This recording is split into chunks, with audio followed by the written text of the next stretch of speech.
এই ঠান্ডায় সন্ধেবেলায় গরম গরম আলুর চপ আর সঙ্গে চা বা কফি কার না ভালো লাগে বলুন তো। আর বাঙালির তো প্রিয় আলুর চপ, তো আজকে সেটাই বানাবো। প্রথমেই কড়াইতে বেশ খানিকটা তেল নিয়ে তাতে পেঁয়াজ কুচি, আদা, রসুন ভালো করে ভেজে নেব। ভাজা ভাজা হয়ে গেলে তাতে দিয়ে দেবো একটা ভাজা মশলা। আর এই মশলাটা বানানোর জন্য গোটা ধনে, গোটা জিরে, মৌরি, শুকনো লঙ্কা, তেজপাতা, গোলমরিচ, লবঙ্গ, এলাচ, দারচিনি সব কিছু ড্রাই রোস্ট করে নিয়ে মিক্সিতে গুঁড়ো করে নিয়েছি। এই মশলাটা বানিয়ে রাখলে আপনারা অন্য অন্য তরকারিতেও ব্যবহার করতে পারবেন, খুব ভালো লাগে। ভেজে রাখা মশলা, হলুদ গুঁড়ো আর লঙ্কা গুঁড়ো দিয়ে ভালো করে কষিয়ে নিয়ে তাতে দিয়ে দেবো সেদ্ধ করে রাখা আলু।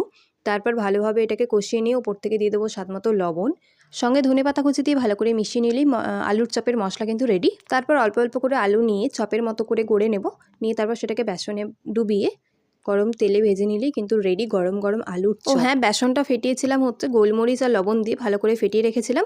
তাহলে বাড়িতেই যখন এত টেস্টি আলুর চপ বানিয়ে ফেলতে পারবেন, তাহলে দোকান থেকে কেনার দরকার নেই। কেমন লাগলো জানাবেন অবশ্যই।